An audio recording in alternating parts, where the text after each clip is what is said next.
hablar de muchos, no de muchos islames, pero el mundo árabe, el mundo musulmán es muy variable, ¿no? Muy diferente. Pero el islamismo es la utilización del Islam para legitimar la conquista del poder o el mantenimiento de un actor político en el poder.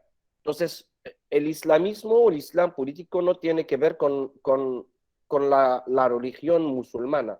Es una interpretación, yo digo, una instrumentalización de la religión para acceder al poder. Por eso, uno de los objetivos de este seminario es aclarar conceptos muy utilizados como son los del Islam político o del islamismo. Y vamos a ver que es muy diferente del Islam, es otra cosa. Porque una de las mejores maneras para contestar a los clichés que existen en todo el mundo sobre el Islam es el conocimiento, yo creo. Como decía Averroes, la ignorancia lleva el miedo lleva al odio y el odio lleva a la violencia, ¿no? Entonces, mi conocimiento entre los pueblos para mí puede ser peligroso también. De ahí es necesario aclarar algunos conceptos como el yihad. No sé si han escuchado el yihad, que no tiene que ver con el terrorismo o la guerra santa, el terrorismo o la guerra santa. La yihad es una expresión que existe en el Corán, en el texto sagrado, pero tiene dos significados. Tenemos la yihad grande, que es esfuerzo personal de cada musulmán para hacer la voluntad de Dios y para superar sus caprichos. Eso es la yihad grande, el más importante. Y hay la yihad pequeña, que es una guerra defensiva en el Islam, es una guerra defensiva y no agresiva para defenderse contra la invasión externa, ¿no? Es decir, el radicalismo está presentado en todas las religiones y no tiene que ver solamente con el Islam. Y religiones monoteístas y otras religiones también. Y cuando hablamos del Islam, hablamos sobre todo del Corán, es el texto sagrado del Islam, y de la Sunna, que son palabras y vida del profeta Mohammed. Y no hablamos de una ideología política bien definida, ¿no? Para mí no existe en el Corán una ideología política bien definida. Es la interpretación libre de los hombres, del ser humano, ¿no? Y otro objetivo de esta contribución es desmontar las visiones que existen tanto sobre el Islam como el Islam político, hasta el punto de que podemos hablar no de un Islam, pero de muchas interpretaciones del Islam. Por ejemplo, en la región donde vamos a hablar mucho del Magreb, hablamos del Islam institucional del Estado, es representado por los institucionales afines al poder político para legitimar políticas adaptadas por el poder, o el Islam contestatario, ¿no? ¿Sí? De contestación revolucionario, ¿no? Es otra interpretación que se referencia a los grupos que luchan contra el régimen, grupos de oposición. así la moderación es que después voy a hablar de un Islam moderado, ¿no? O islamistas, no, Islam, perdón, islamistas moderadas. Y la moderación de una organización islamista puede referirse al menos a tres tipos diferentes de evolución.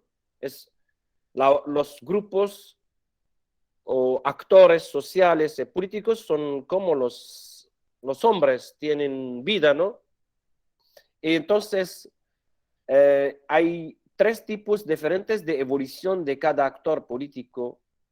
Primera es una moderación de las estrategias políticas que puede pasar hasta el reconocimiento de las aspiraciones políticas para aceptar el marco estatal del régimen.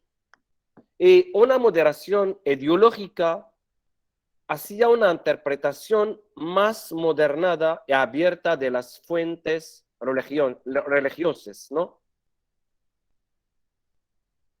Por eso yo digo que para comprender el islamismo en el Magreb hay que situarlo en su contexto geográfico y sus particularidades sociológicas, porque en el Magreb tenemos como, sí, yo creo que una armonía de la sociedad que no tiene que ver con el Medio Oriente. Yo siempre digo que nosotros en Marruecos, en norte de Marruecos, somos más cercanos de los españoles que de los que son en los árabes de Irak, por ejemplo. Eso tiene que ver con la geografía también. Somos, somos a menos de 30 minutos a España.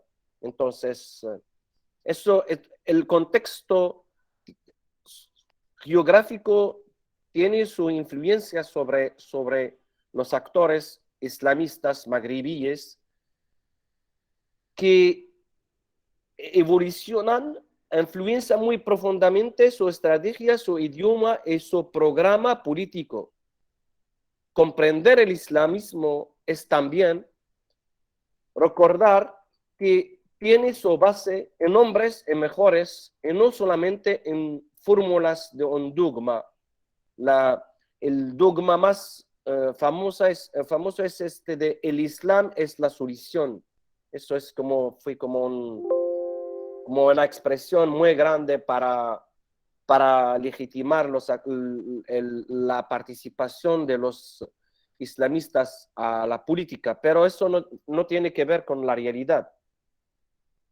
Cuando incluso será entregado a los caprichos del tiempo y a la mirada crítica de las personas pues, que lo reclaman.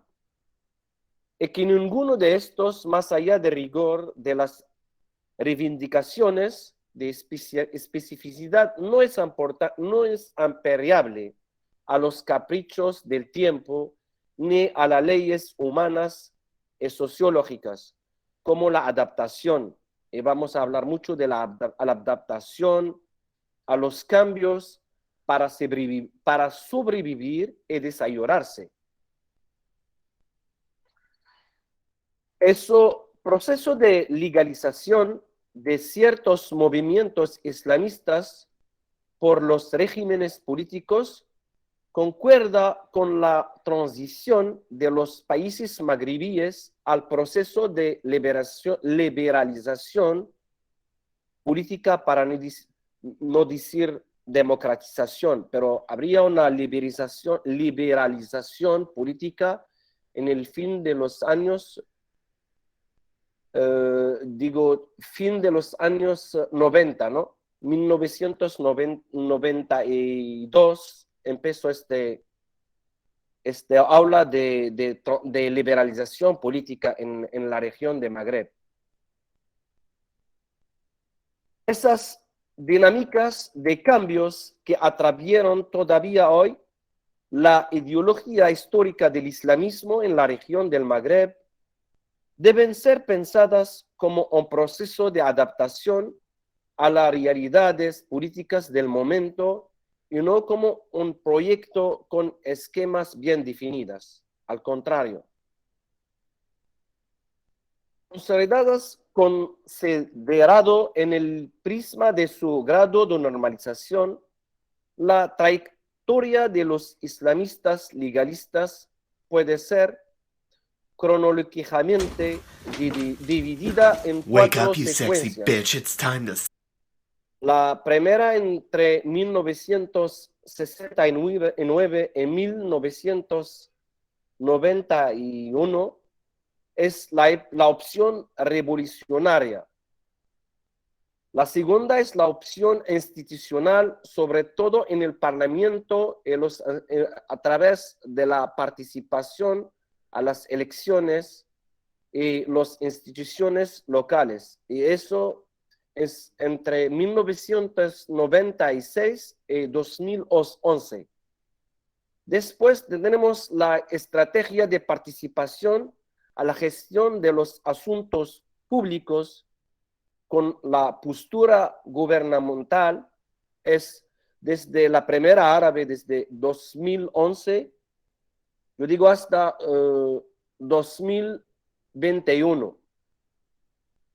Y ahora, sobre todo por el caso de Marruecos y de Túnez, ahora yo hablo la última, que todavía acabo de empezar, la opción de, yo digo, post-islamismo. Entonces, después de, por el caso de Marruecos, después de más de 10 años en el poder, entonces ya no pueden usar, se dice, el uso del poder.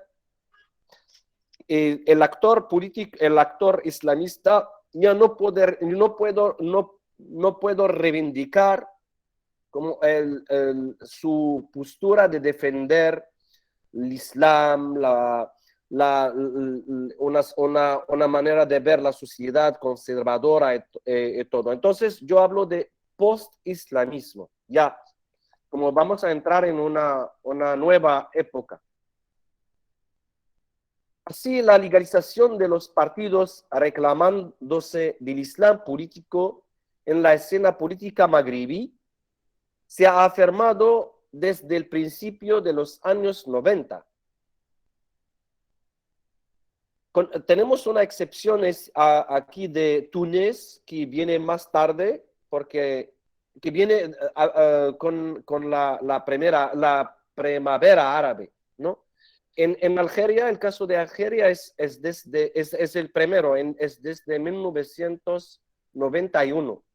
Entonces, el régimen, a través de las elecciones locales y legislativas, han permitido a los partidos islamistas de ganar elecciones. En Marruecos, el actor islamista hizo su entrada en el terreno parlamentario en 1997, ¿sí? Desde entonces ya no es el poder quien desafía el islamismo, sino el islamismo que desafía al poder.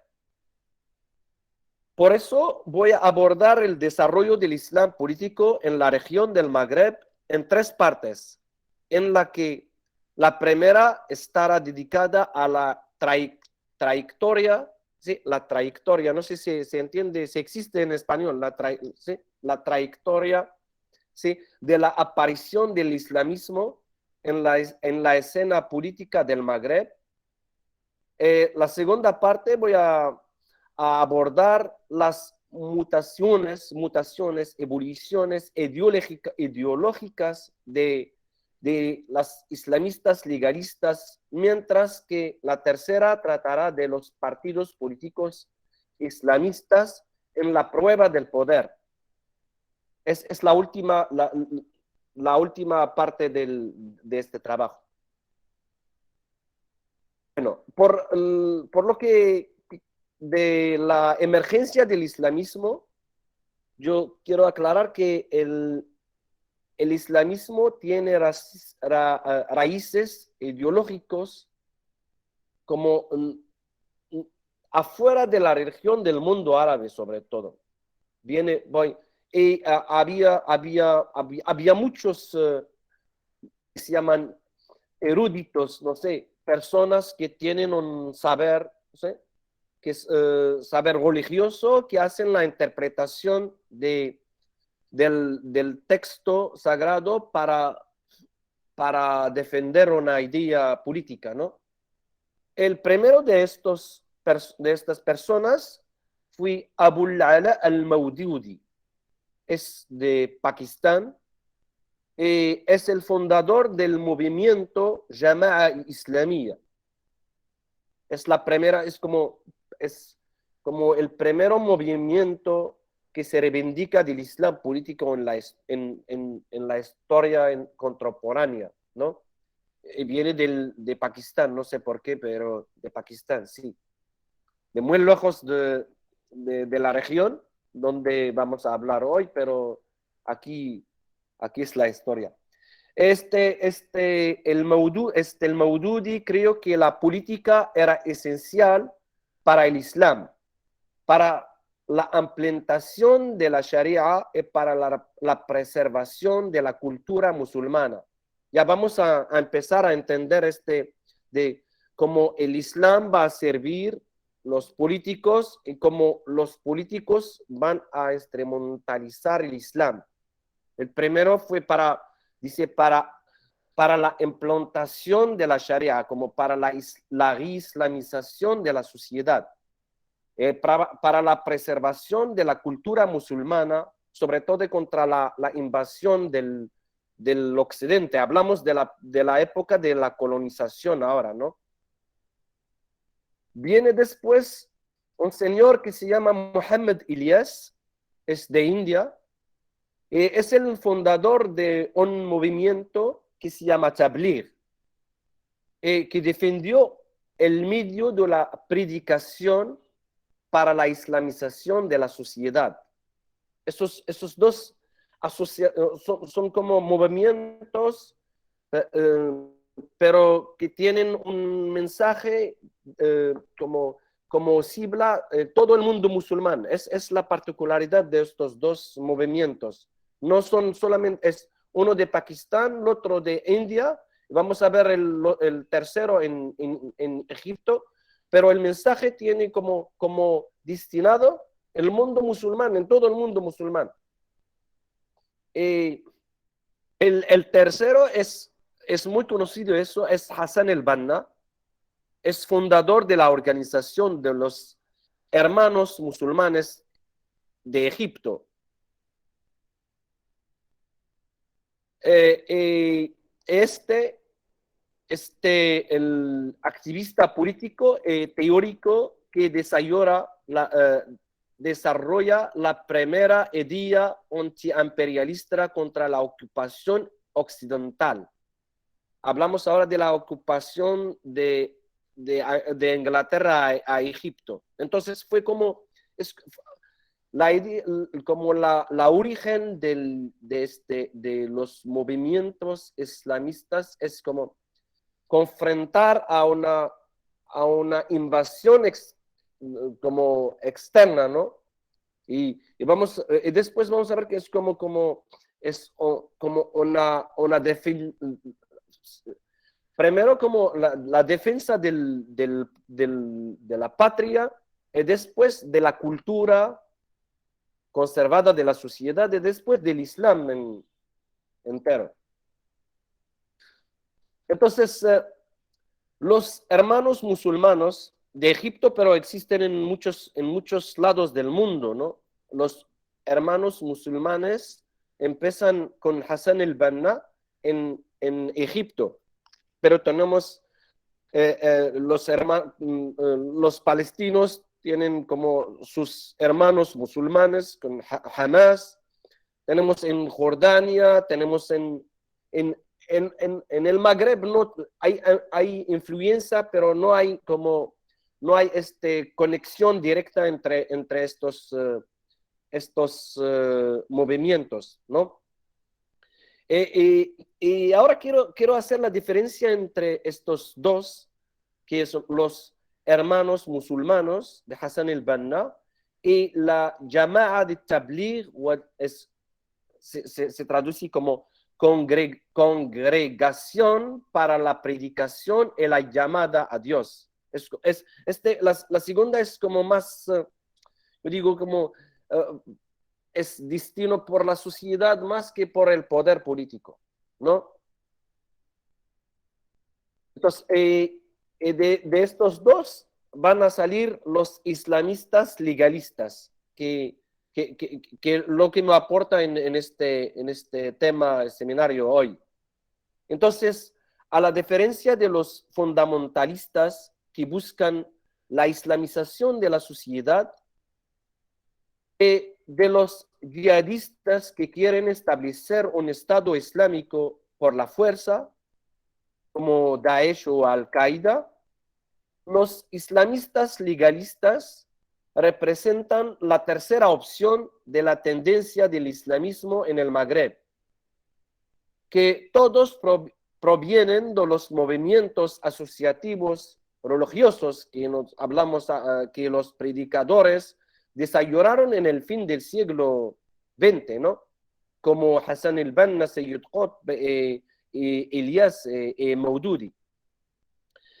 Quiero decir que las fronteras entre estos grupos no son definitivas, como fue el caso en Algeria en los años 90 o en Egipto después de la Primera Árabe. Entonces, por el caso de Algeria, empezaron estos movimientos como legalistas, participaron a las elecciones, ganaron las elecciones.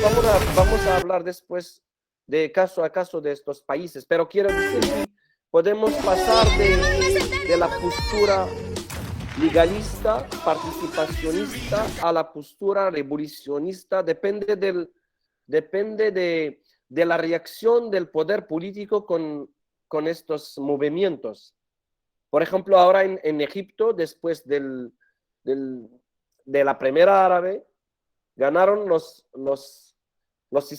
el partido islamista, ganó las elecciones, pero después había un golpe del Estado, de los militares, y para rechazar el partido islamista del poder.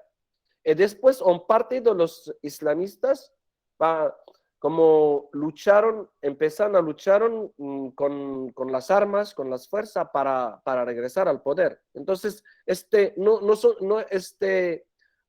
diferencia no es definitiva. Depende del contexto del contexto de la evolución de cada ejemplo, ¿no?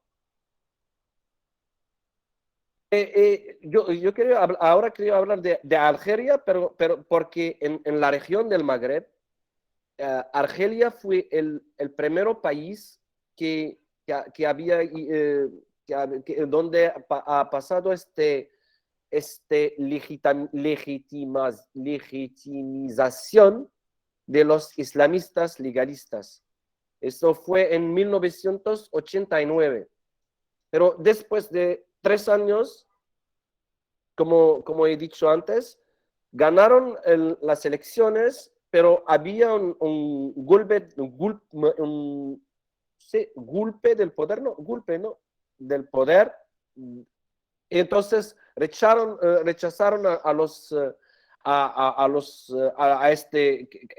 el partido se llama el Frente Islámico de Salvación. Después, no solamente un parte, este partido se deslocado, muchos tomaron las armas para confrontar con el régimen, sobre todo con los militares, ¿no?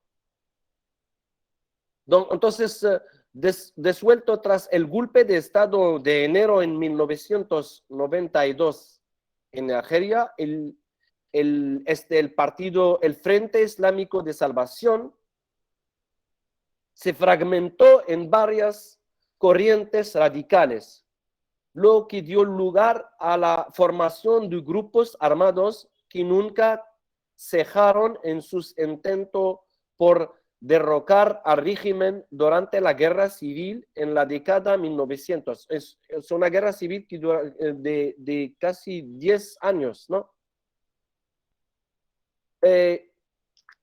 Perdón.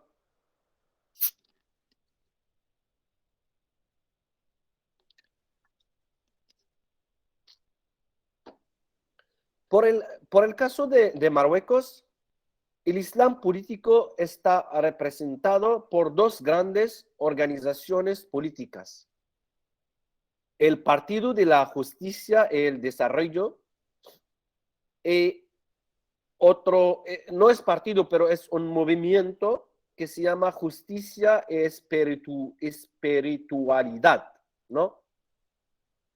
La primera es una fuerza islamista y conservadora, pero empeñada en dar una imagen de responsabilidad y de moderación. Es el caso, el partido que vamos a hablar sobre él después.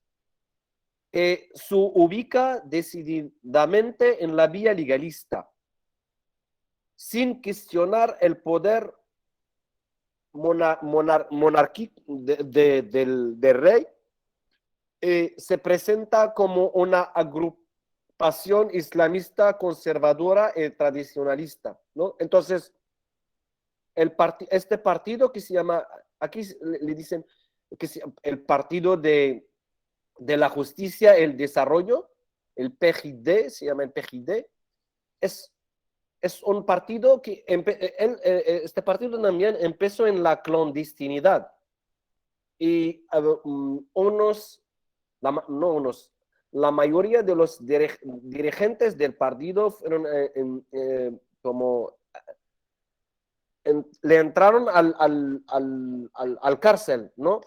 Por sus opciones revolucionarios. Pero después estos élitas cambiaron de la opción y optaban por la legitimación, ¿sí?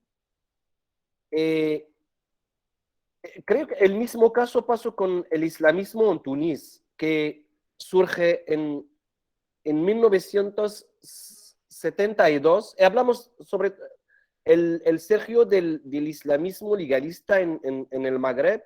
Fue en el fin de los años 60, en 1961, 65, en esta época.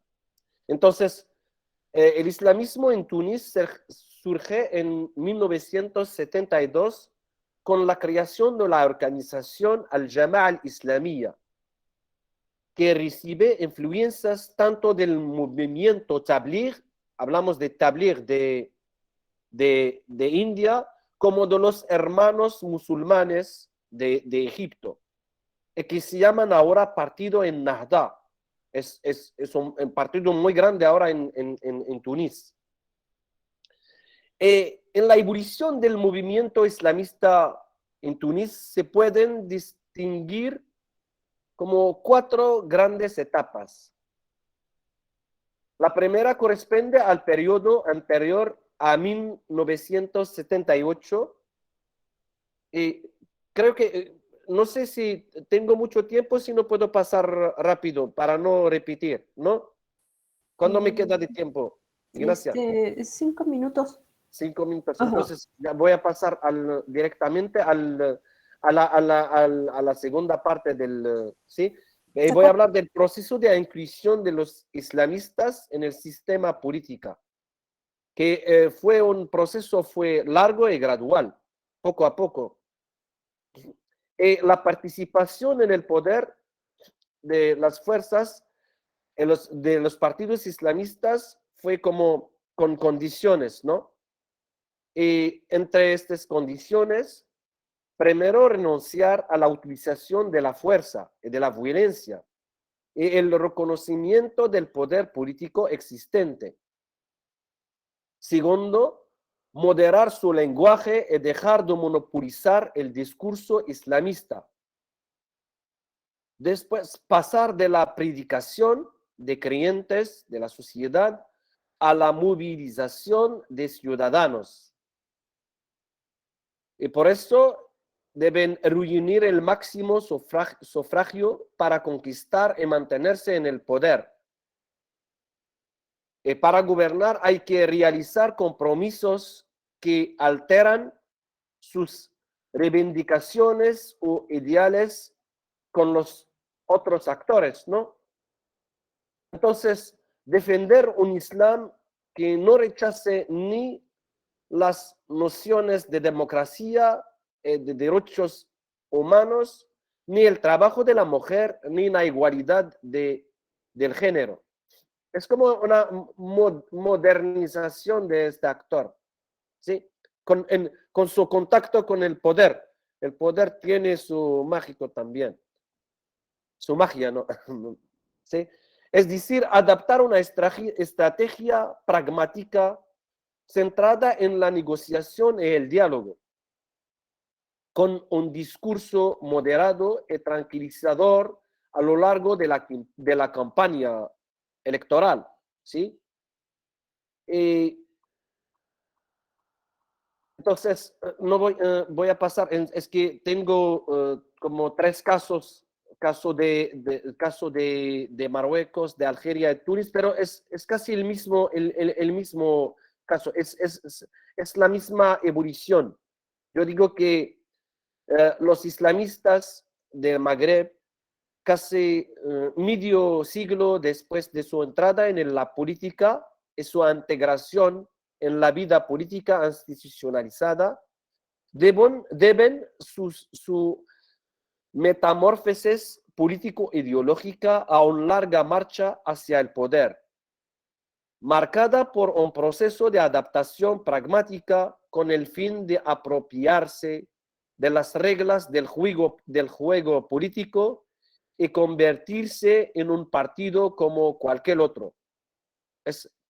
Yo creo que eso no tiene que ver solamente con los comunistas, muchos actores, los como extrem derecho, pasan también por este proceso de moderación, de institucionalización, para dividir al final partidos del gobierno, ¿no? Y al final, los partidos islamistas durante estos últimos 10 años, como pasaron tres pruebas del poder, ¿sí? Había la prueba de aprobación de las reglas del juego político. Así el actor islamista pasa de una función tributaria, no sé si existe, tributaria, es como de oposición, de transmitir las reivindicaciones del pueblo sin demasiada responsabilidad a la definición de un proyecto político, social, económico. Entonces, un proyecto electoral está obligado a construirse como partido pretendido el poder, poniendo por delante su competencia, que han desarrollado una cultura de pragmatismo y un discurso de justificación. Es que entonces pasamos de 10 años en el poder, sobre todo por el caso de los tres movimientos, partidos islamistas en la región, hablamos de en Argelia, en Túnez, en Marruecos, eh, los partidos islamistas de esta región pasaron como casi 10 años en el poder.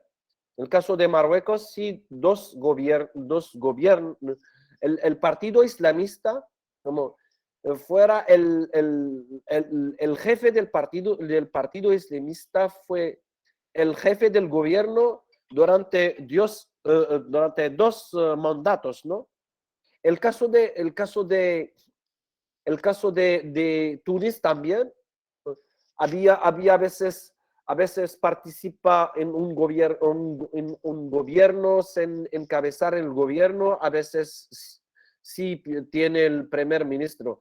El caso de Algeria, sobre todo, es como participar con 3 hasta 5 ministros, ¿no? Secretario, pero no tienen, es que en Algeria hablamos de un partido presidencial, entonces es el presidente que tiene el poder, pero los islamistas participan en el gobierno, ¿no? La segunda prueba es de movilizar alrededor de un programa electoral como con cifras, con estadísticas, a veces para satisfacer, no, Satisfacer. satisfacer Satisfacer. a unos clientes, ¿no? Entonces, ahora hablamos de un partido como los demás, ¿no? Entonces, tengo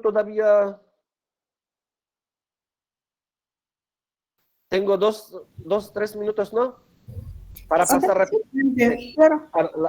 La tercera prueba es de convertirse en un partido del gobierno, digo.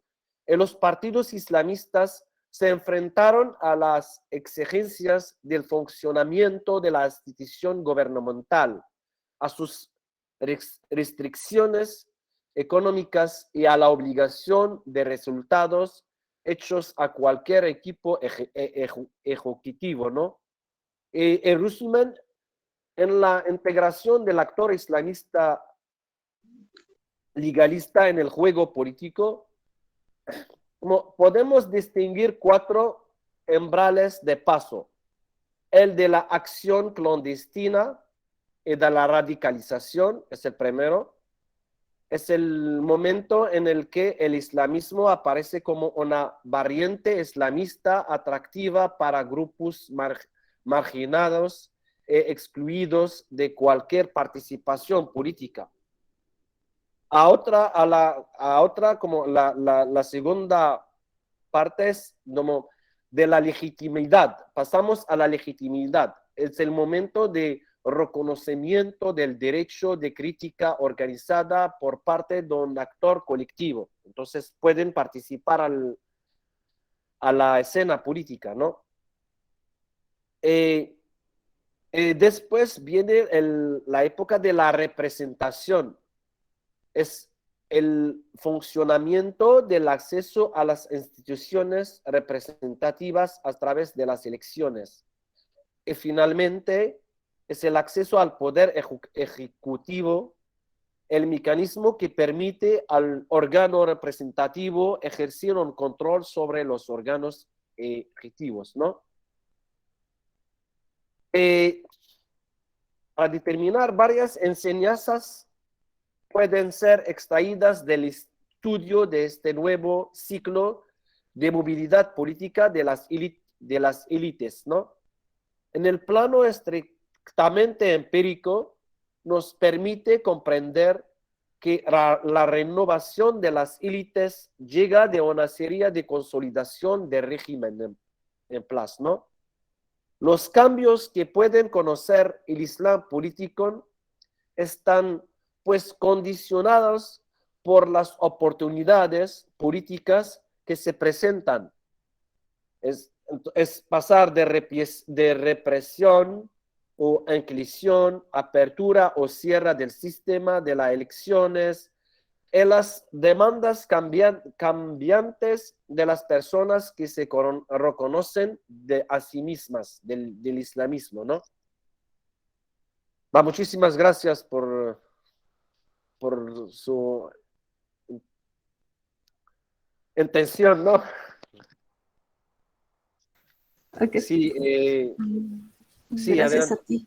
Sí. Gracias a ti.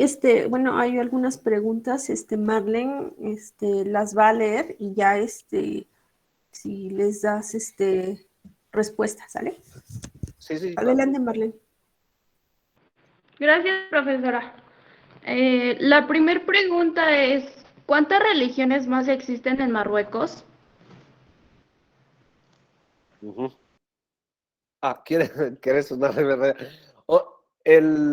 No, en Marruecos históricamente había sobre la mayoría de musulmanes, y no digo minoría, pero como una gran parte, no es minoría, pero son muchos judíos, ¿sí? Yo cuando estuve cuando estaba en México, conocí a muchos judíos que son de origen marroquí y que todavía tienen pasaporte marroquí. Entonces, pero ahora son menos después de la creación de Israel, son menos, pero sí, Marruecos es uno de los países del mundo árabe donde los judíos tenían más derechos en Marruecos que en otros países del mundo árabe, sobre todo porque en Marruecos el rey es como Inglaterra. El rey es no solamente como no tiene solamente un poder político, pero tiene también un poder religioso, ¿no? Es como decir, es Amir el-Muminin, es como, no sé si existe en español, es comandante de los creyentes, comandante, pero en español no tiene un significado como militar. Comandante es el jefe, pero no es el jefe no de los musulmanes, pero de los creyentes. Nosotros, históricamente, históricamente, creemos que los judíos y los cristianos son creyentes también. Y entonces es el rey de los tres, ¿sí?, comunidades, ¿no? Y por eso en la época de la Segunda Guerra Mundial, cuando los nazis, los alemanes, como reuniesen los judíos, ¿sí? Es una historia un poco conocida, ¿no? ¿Cómo se llama? Que rechazan a los judíos ¿cómo se dice? En centros de concentración, ¿no? Aquí se dicen, los judíos fuera como en los nazis.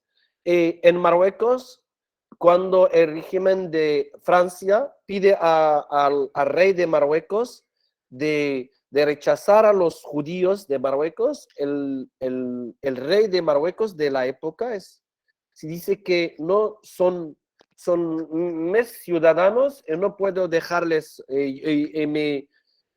¿cómo se dice? Mi responsabilidad es de protegerles, ¿no?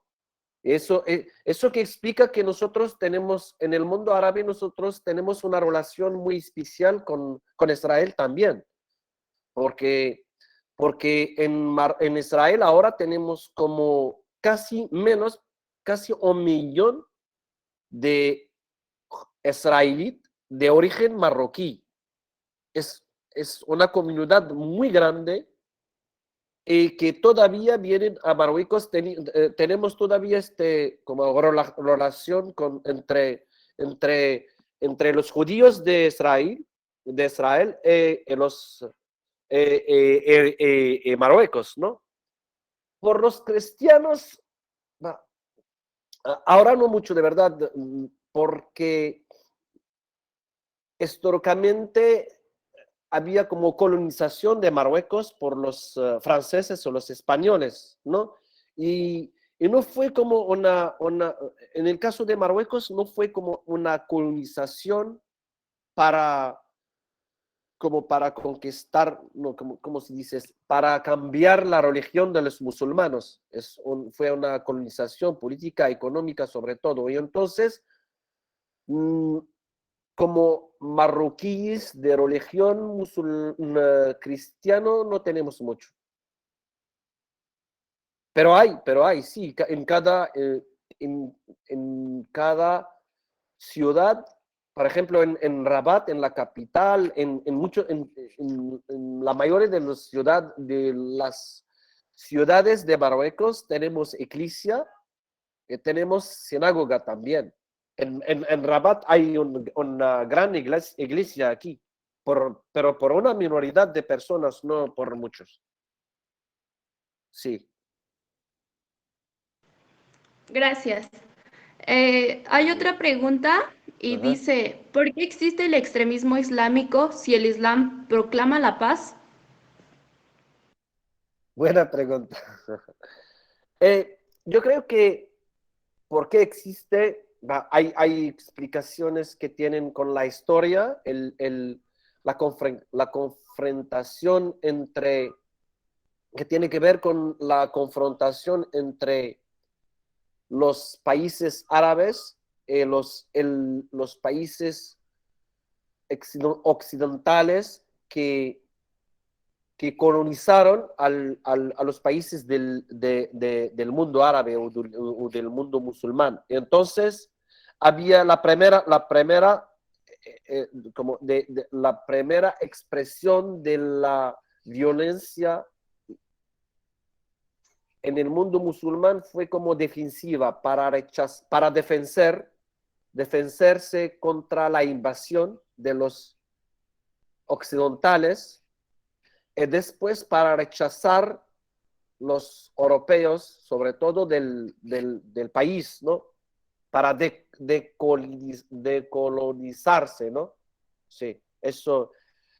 Después, eso fue como en general, pero después había violencia que puede ser a veces, depende, por ejemplo, en Europa, eso que la mayoría de los musulmanes que están en Europa ahora son como que vienen de emigración y que sufren de pobreza, de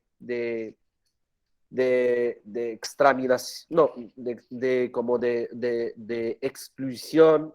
Y entonces a veces es como una reacción a una realidad socioeconómica, pero para justificar, para movilizar gente a seguir este camino, hay que movilizar un discurso, ¿no? Y los extremistas interpretan el texto del Islam para justificar el uso de la violencia, ¿no?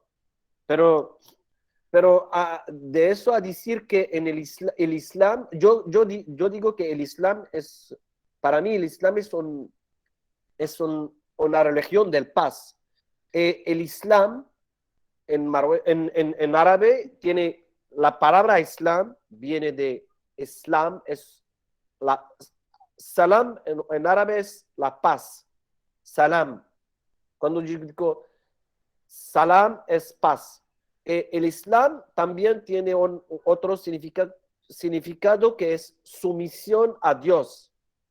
En esta sumisión a Dios hay personas que usan de esta parte del Islam para movilizar gente, para radicalizar a gente a seguir el camino de la violencia, ¿no?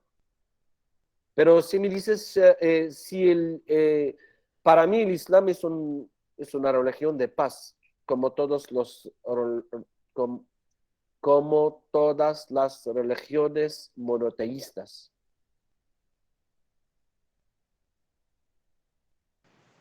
Gracias. La siguiente pregunta es, ¿a qué se debe que exista un rechazo hacia la aceptación del Islam?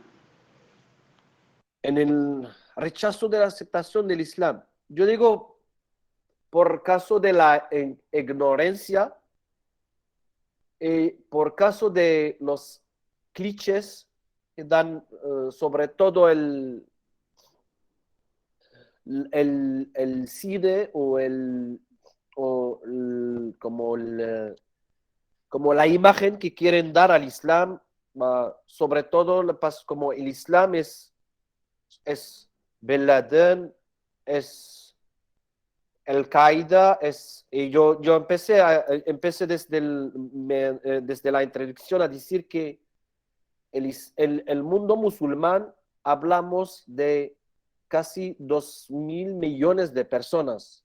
Entonces, no podemos como calificar una religión desde las acciones de unos que se dicen musulmanes, que son musulmanes, pero son minoría, ¿no?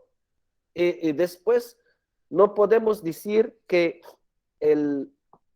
los actores que, por ejemplo, en el Estado Islámico de Daesh o en Irak, en Siria, estos creen que los musulmanes, la mayoría de los musulmanes no son como musulmanes real. Entonces, los extremistas hacen rechazo no solamente a los no musulmanes, pero a los musulmanes también. Entonces, postura ¿cómo se dice? De extremista, ¿no? Eso no tiene que ver con la extremista, no. Es una opción de unas personas que quieren, a veces para intereses políticos, económicos, usan, es como, yo digo que es una manera usar el Islam con pretexto para hacer la violencia, es una manera como otras maneras. Los estados también usan sus maneras, su discurso, su propaganda para usar la violencia, para usar armas. No vas a tomar arma y vas a decir, es normal que vas a buscar un discurso, una propaganda para justificar este acto. Es lo que hacen los extremistas en el mundo musulmán. ¿Sí?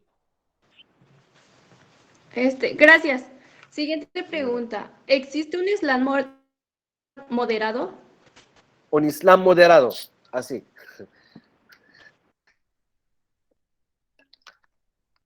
No, el Islam es único. Es único, pero tiene muchas interpretaciones. El Islam son más como cristianismo, como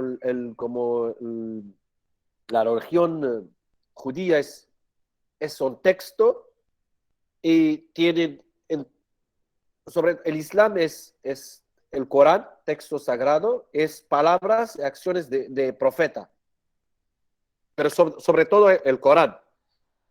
En el Islam es diferente del cristianismo, es que nosotros en el Islam no tenemos el Papa, no tenemos una autoridad directa entre el creyente, por ejemplo, yo y Dios. Entonces, yo tengo el texto sagrado y yo puedo interpretarlo, ¿sí? Debes tener una capacidad, no todo el mundo va a entenderlo antes de interpretarlo, ¿no? Entonces, la interpretación del Islam es diferente, depende del contexto geológico, ¿no? Entonces, yo que vivo en Marruecos, no voy a interpretar el Islam como uno que vive en Sahara, no sé, en Arabia Saudita, ni uno que vive en la montaña en Afganistán. Es diferente. Primero. Y segundo, la interpretación del Islam tiene que ver con en el tiempo. Es diferente, depende del tiempo. Por eso hablamos en el Islam, es una regla muy importante en el Islam, es el ijtihad. El ijtihad es como la jurisprudencia, si existe en el derecho esta expresión, es interpretar, ¿sí? ¿Cómo? Sí, se llama jurisprudencia. Eso. Entonces, en cada época hay personas que vienen para interpretar los textos del Corán, depende del contexto. No podemos, por ejemplo, el Islam, cuando viene como religión hace muchos siglos, viene en Arabia Saudita, sobre todo, en un ambiente, una cultura en el Sahara, rural. Entonces, yo siempre digo que yo soy musulmán, pero del urbano, ¿no? Musulmán urbano, del moderno, que es diferente de un musulmán como de la montaña, o la diferencia es que hay como, depende del contexto, depende de la evolución de la sociedad, de la cultura, eso también se cambia entonces cambiamos de la interpretación de la jurisprudencia, no sé cómo se dice, cómo se pronuncia. Jurisprudencia. Del texto, depende de cada época. Entonces, hay un Islam, pero hay muchas escuelas, muchas interpretaciones del Islam, y hay un Islam y hay millones de musulmanes que son diferentes, que no tienen que ver uno a otro. Porque como digo, yo como musulmán puedo interpretar la religión de mi manera, de mi cultura, de mi capacidad intelectual, y otro de su manera, y de mi interés también es la religión. Practicar la religión, interpretarlo, depende del interés. Por ejemplo, también yo que vivo en el siglo XXI, no tengo la misma cultura, el mismo contexto con mi abuelo que vive hace siglos. Es diferente, entonces no vamos a practicarlo de la misma manera, normal. Ok, ahí creo que hay unas preguntas. Ahí te dejaron una en el chat, ahorita le da lectura Marlene, y tiene la mano levantada Jorge Antonio, y también Anaí quiere hacerte una pregunta. Primero Jorge Antonio, luego Anaí, y luego la pregunta de Brandon, por favor, Marlene. Ok, bueno. Muchas gracias, profesora. Gracias, profesor, por su presentación. Muy interesante. Tenía un comentario y una pregunta, ¿no? Bueno, usted mencionaba que en el Islam no existe esta figura de autoridad unificada como la que existe en la religión católica con el Papa. Sí. Pero, digamos, dentro de la teoría política islámica tradicional ha existido esta figura del califa, que es que provee una suerte de guía, ¿no? Que es capaz de dar esta guía, ¿no? A diferencia de esta noción cristiana que está basada en el hombre, bueno, o en el ser humano como un pecador que tiene que ser controlado, pues sí. En la religión islámica está esta lógica de la guía, ¿no? Eso por un lado. Mi pregunta iba por otro lado, ¿no? Iba por el hecho de que hay usted mencionaba que en países musulmanes, incluso los que no se rigen por la Sharia, hay un rol de las autoridades monárquicas, por ejemplo, que juegan un rol religioso, mientras que en los estados occidentales laicos, pues hay esta idea de laicité, ¿no? De división entre lo que es la esfera religiosa y lo que es la esfera del asunto público, ¿no? Ajá. Si nos podría ilustrar un poco más sobre este tema, ¿no? Sobre cuál es esta concepción del Estado en los países musulmanes. Y si nos pudiera contar especialmente en el caso de Acaba de echar arroz hervido. Marruecos ha tenido también una influencia francesa y la laicité es un tema muy importante para los franceses. Sí, no solamente en Marruecos, en Túnez, en Magreb en general, porque había la colonización de franceses, entonces sí. Turquía también tenemos la influencia de los principios como universales de los franceses, entre ellos la laicidad, ¿no? La laicidad, ¿sí? Así, sí, sí. Pero entonces, seguimos con la segunda, la pregunta y después vamos no, voy a empezar con su comentario porque tienes razón, pero eso tiene que ver con los chiitas, ¿sí? De Irán.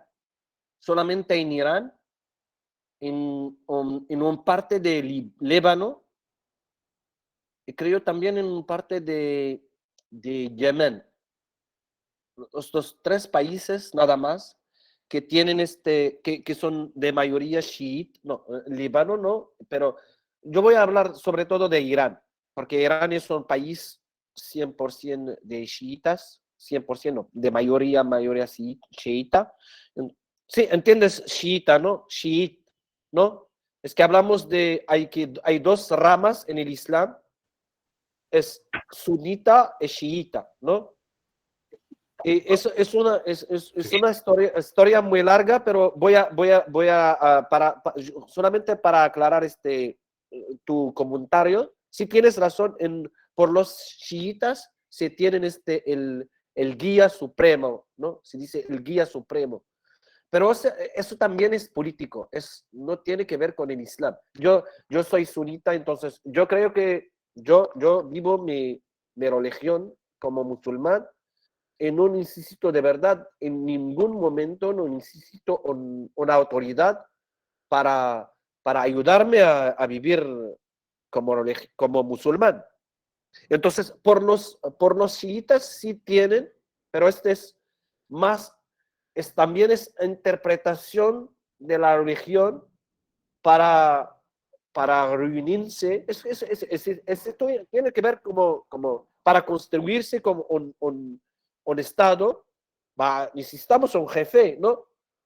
Y algunos, como para nosotros, como en Marruecos, hablamos de un régimen político de monarquía, otros de república. Ellos en Irán tienen particular se llama el guido, ¿sí? El guido supremo, ¿no? ¿Sí? Así se llama. Califa, no califa, Como no se líder. llama califa. El ¿Líder? califa ya, en el mundo musulmán ahora ya se acabamos con el califa. No hay ningún califa ahora como jefe de Estado. No. Entonces, en Irán hablamos de el guía supremo, ¿no? Sí, gracias, me dijiste el guía supremo, creo que sí. Sí, en español también se dice el guía supremo. Eso es que tiene el poder como árbitro entre las instituciones y todo, pero él tiene el poder supremo, ¿no? Pero en el mundo sunit no hay no hay como el PAP, como dijiste, no hay autoridad que puede decir yo soy una autoridad religiosa y que tengo como la autoridad para dar órdenes al pueblo. No tenemos eso en el mundo sunita. Lo que tenemos que el jefe político, el jefe del Estado, se refiere al Islam para justificar o para legitimar su poder. Entonces, por el caso de Marruecos, voy a volver a Marruecos. El caso de Marruecos, el rey es el jefe del Estado, es también Emir el Muminin, es el Emir. Emir es como el chef de los creyentes. Pero en la constitución de Marruecos, sobre todo en la constitución actual, que fue adoptado en 2011, había una como separación de poderes. Tenemos artículos que hablan del rey como poder religioso. No son muchos, ¿eh? Sobre todo es el jefe es de religioso, es su función es como dar interpretación. Es que nosotros tenemos aquí un consejo que se llama Consejo de Ulama. No sé cómo se dice ulama, es como sabentes, es personas que interpretan a la religión. Es como, y el rey es el jefe de este consejo. Entonces, en la Constitución sí tenemos estas funciones religiosas, pero son menores. La mayoría de los artículos que hablan en la Constitución de rey, hablan de rey como jefe del Estado y no como jefe de los creyentes.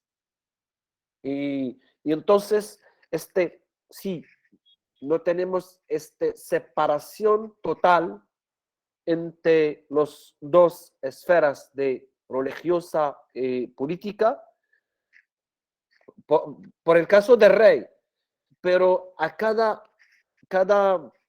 es que cuando hablamos de la evolución, con la evolución, la parte que se habla del rey como autoridad religiosa se minimiza, se reduce. No, ya no tenemos muchos como roles, aparte del que es un árbitro.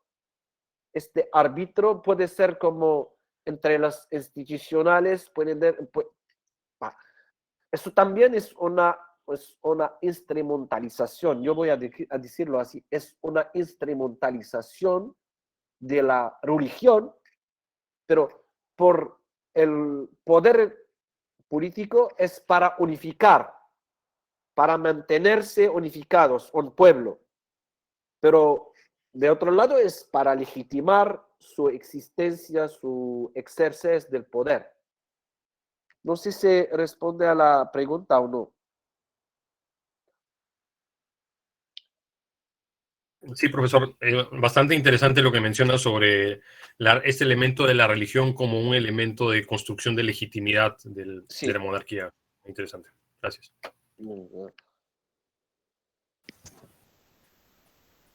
Ok, adelante, Anaí. Y luego Brando, por favor. Muchísimas gracias, maestra Ignacia. Doctor Khalid, un gusto volverlo a tener con nosotros. Gracias, Anaí. Usted nos mencionaba al inicio de la sesión justamente que el desconocimiento genera ignorancia y muchas veces es lo que se vive de este lado del mundo, sobre todo en México, que es el desconocimiento de la religión del Islam. Entonces mi pregunta va por este lado, que si existe alguna estrategia por parte del Islam con enfoque en un continente como América Latina, para cambiar la idea que se tiene de la religión, o sea, para llenarnos de la cultura, de lo que realmente es el Islam y de qué no es. Gracias. Sí. Gracias por la respuesta, pero yo creo que tener una estrategia es peligroso eso, de verdad. Es que es como los actores musulmanes, sobre todo actores islamistas, tienen esta estrategia, no sé cómo se dice para convertir al mundo, convertirlo al Islam, ¿no? Y yo no me gusta yo quiero hablar del Islam para convencer a una persona para entrar en el Islam. Eso es otra cosa.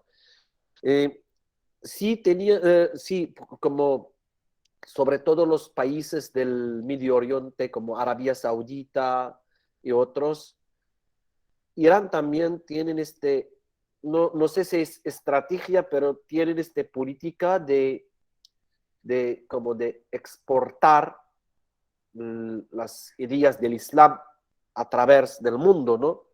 Pero eso, yo no me gusta eso. A veces puede ser como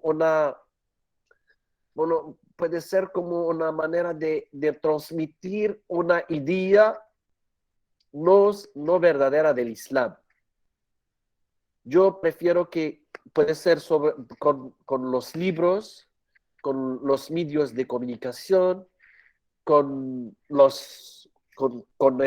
este seminario, con la universidad y todo, mejor. Eso puede ser como con el saber, es para para conocer el Islam o todas las religiones, para conocerlas necesitas un poco de competencia, no un poco, necesitas competencia, es un texto filosófico el Corán, para conocerlo no sé, no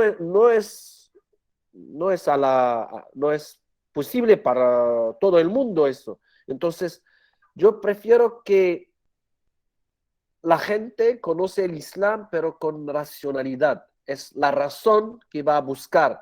Y no con el corazón, yo quiero, me gusta no, me gusta el Islam es muy, no, cada religión es muy peligroso de tratarlo con el sentimiento. Puede ser peligroso, ¿eh? Y los extremistas usan misma estrategia de quiero convencer, quiero el mundo para entrar al camino de Dios, y estas palabras, propaganda, pero después puedes ver cómo viene el extremismo, rechazo del otro, y entonces en el Corán hay expresiones que dicen que como Dios quiere de los creyentes yo estoy buscando desde el primero, sabentes. ¿Existe sabentes, Ignacia, o no? Sabentes, savant, es como persona, es como filosófico. ¿Cómo dijiste? ¿Sabios?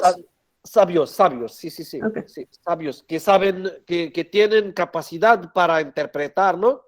Para esto, sabios, creo que sabios. Entonces yo creo que la estrategia puede ser buena si viene de la universidad, del mundo cultural, pero si viene del Estado, a veces es para transmitir ideas no buenas, para hacer la propaganda de una interpretación mala de la religión.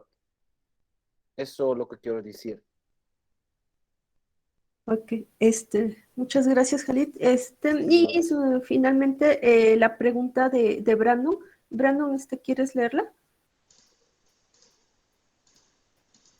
Sí, primero que nada, un saludo, doctor Khalid. La verdad, muy interesante todo el tema del Islam. Como mencionaba mi compañera, es un tema que literalmente no conocemos, es completamente nuevo. Hemos escuchado, obviamente, un montón de noticias al respecto sobre lo que los medios, ¿no? Manejan sobre el tema del Islam y sabemos la connotación que tiene. Pero me llamó la atención ahorita cuando empieza a responder algunas preguntas y a lo largo de la charla menciona igual que el Islam realmente tiende a variar muchísimo, ¿no? Dependiendo de las regiones y la población donde se practica, ¿no? Eso me lleva a preguntarme que entonces, ¿qué características tienen o cómo es el Islam que practican pues, los extranjeros o las personas que son de esa región pero que ya no están radicando ahí? O sea, que están, no sé, en algún otro país. ¿Cambian significativamente sus formas, su perspectiva? Y otra cosa que me gustaría también agregar, aprovechando ya el tiempo, ¿en qué parte en qué país o en qué región hay mayor concentración de Islam, de personas que practican el Islam? Gracias. De nada. Empiezo para la segunda pregunta. Yo dije antes que en Indonesia hay como 13% de los musulmanes del mundo existen en Indonesia. Después hay Malasia, hay Pakistán, hay Irán, hay Egipto, en Medio Oriente en general, pero también en China también hay muchos, porque China es más de 1 millar de personas, pero yo digo sobre todo en Indonesia, Pakistán, India, en el Medio Oriente. Ahora también en Europa, como en Francia creo que hay como 3 millones, creo que más, más de 5 millones de musulmanes en Francia. Ahora en Francia hablan de Islam de Francia. Es oficial. el presidente de Francia habla de, es que quieren, hablamos de la interpretación, ellos quieren hacer un Islam moderno, dicen Islam de Francia. Entonces, ¿por qué digo eso? Porque cuando vienen los musulmanes del extranjero, normalmente son migrantes que vienen hace un siglo, que están allá. Son ahora como 3, 4, no, creo que 4 generaciones. Y entonces estos musulmanes, para guardar que he vivido en un país no musulmán, entonces para guardar esta identidad musulmana, tienen una relación con países del mundo musulmán, con sus países, claro, pero también por ejemplo, Arabia Saudita, Irán, Qatar, los grandes países. Pero voy a hablar sobre todo de Arabia Saudita, porque Arabia Saudita es como, se presenta como la capital del Islam. Y entonces tienen, ahora menos, pero antes tienen un proyecto de como proteger la religión musulmán en todo el mundo, y por eso ayudan a la gente para construir mezquitas, para hacer como acciones caritativas en favor de los musulmanes. Yo hablo de Europa, que conozco un poco. Entonces, estos europeos, estos musulmanes de Europa, con la conexión, la influencia de la interpretación del Islam, sobre todo wahhabí, que viene de Arabia Saudita. Después, un parte de los musulmanes de Europa se convirtieron como extremistas. Y nos vinimos en la guerra de Siria y de Irak, muchos extremistas, terroristas, voy a decir, vienen de Europa, de América, de Canadá. Y entonces, ahora, por el caso de Francia, dicen que nosotros, un país, ya tenemos, creo que sí, la segunda comunidad, es la comunidad musulmana, creo, con 5 millones de personas. Y entonces, el Estado de Francia dice que vamos a adaptar la religión al contexto de Francia, como adaptarle con los derechos humanos, con la laicidad, con el respeto de la mujer, con estos conceptos. Y eso como explica que la interpretación de la religión no solamente depende del contexto geográfico y temporal de cada época, pero también depende ahora no un país o un estado no musulmán que quiere interpretar la religión musulmana a esa manera para protegerse contra la invasión de las ideas o de las interpretaciones que a veces pueden ser como extremistas de la religión. Yo estoy de acuerdo con cada estado pueda interpretar la religión, depende de su contexto. La segunda, sí, ya, no sé, ya responde a las 2 preguntas o no. No me acuerdo. Creo que te quedaste con la segunda respuesta, pero ¿de acuerdo, Brandon? Sí, pero pasé. Rodrigo, ya tienes la respuesta. No me acuerdo de la primera. A ver, sí, por favor.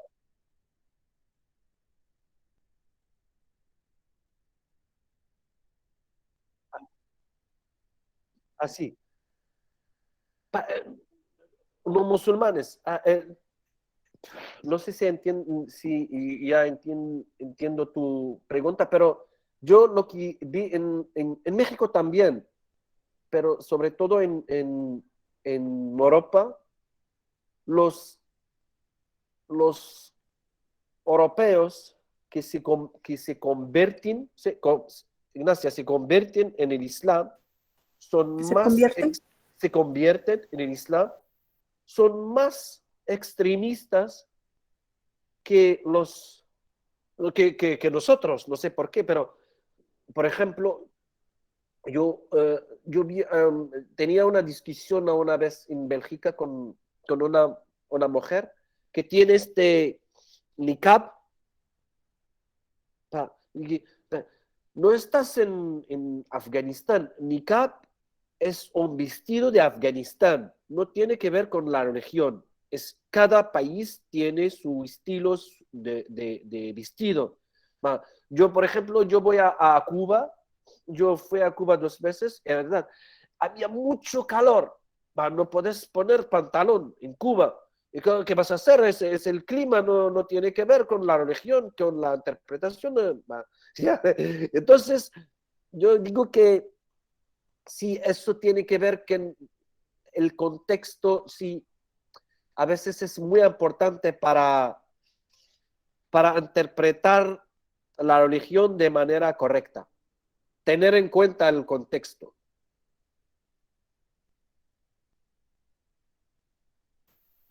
Pues bueno, Sí, perdón, creo que sí, quedan ajá.